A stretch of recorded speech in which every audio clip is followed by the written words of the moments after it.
Welcome to the audio version of my blog, Deeper Dimensions. I'm happy you're here. In this blog, I peer into the deeper dimensions of existence to unearth practical ideas for bringing meaning to everyday moments and to crises. I offer these discoveries to you to invite you to explore your own depths so that you can discover your call, your will, your impulsive nature. I'd love to let you know about the latest posts in Deeper Dimensions, and if you'd like to receive the latest updates, you can subscribe at deeperdimensions.com. So, whether you're looking for words to inspire, console, challenge, or teach, sit back and make yourself at home.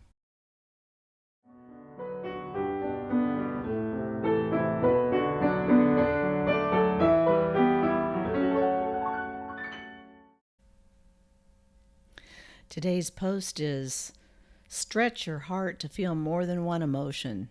You won't regret it. It starts with a quote from Rollo May. When we achieve the mark of mature intelligence, we can hold in the mind two opposing thoughts without undermining either one of them. So the inescapable uncertainty of human life is accepted as our destiny, from which we do not flee.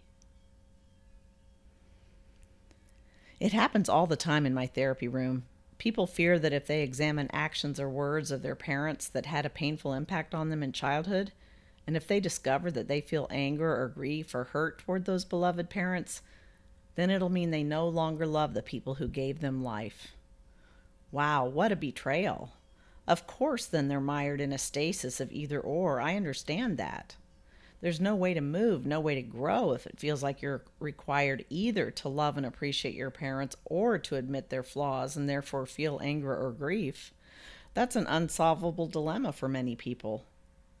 But in fact, that dilemma is patently unreal. We're taught a simplistic model of emotion in our culture. We're taught that we can feel only one emotion at a time. So we fear that gratitude will eradicate grief, that anger will obliterate love. That's simply not true. Emotions are more richly textured than that. I know from working with countless therapy clients and from my own experience that hearts have the capacity to stretch to feel many emotions at once. For example, we can simultaneously feel anger and love toward the same person, grief about an enormous loss, and gratitude for the life we had and still have.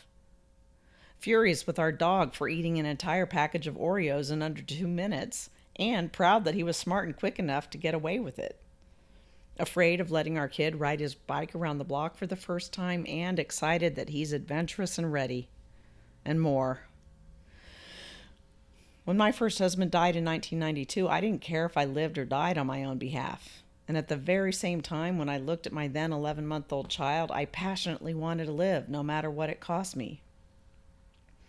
I distinctly remember a specific moment in my therapist's office a couple of years after that loss when I swung wildly back and forth between yelling with hatred toward life's injustice, fury that I was left behind, to tearing up with awe at the intensity of life force that flowed through my body and anger, gratitude for being alive to experience it all. My therapist's ability to sit with me unflinching through the waves of all this fierce emotion, to simply ride it out with me and help me feel not crazy, allowed me to pause in the big middle of it all to perceive an actual sensation in my chest. It was kind of painful, but not in a bad way. I described the sensation to my therapist. It's like pressure almost, like pressure side to side. She simply said, "I think your heart is stretching to hold all of this at once." And she was right. My heart stretched to hold every last ounce of 100 gallons of emotion in that room at that moment, all at once.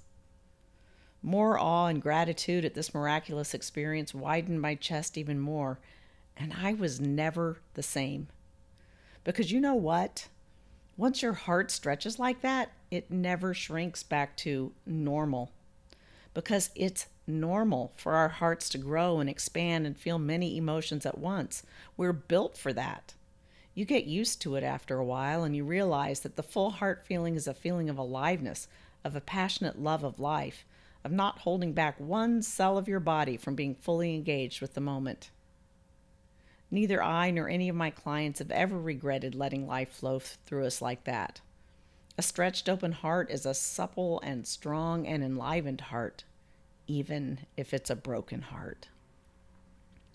Not every heart stretching moment is as big as the one I described, and heartbreak isn't the only situation that generates simultaneous yet different feelings. I encourage you to notice small and large moments where you catch yourself feeling more than one thing at a time, or where you discern that you're turning away from a feeling because you're afraid it'll eradicate another emotion that's important to you. Pause and see if you can let both of the emotions be there at the same time. Let your heart be stretched wide. Then tell me about it.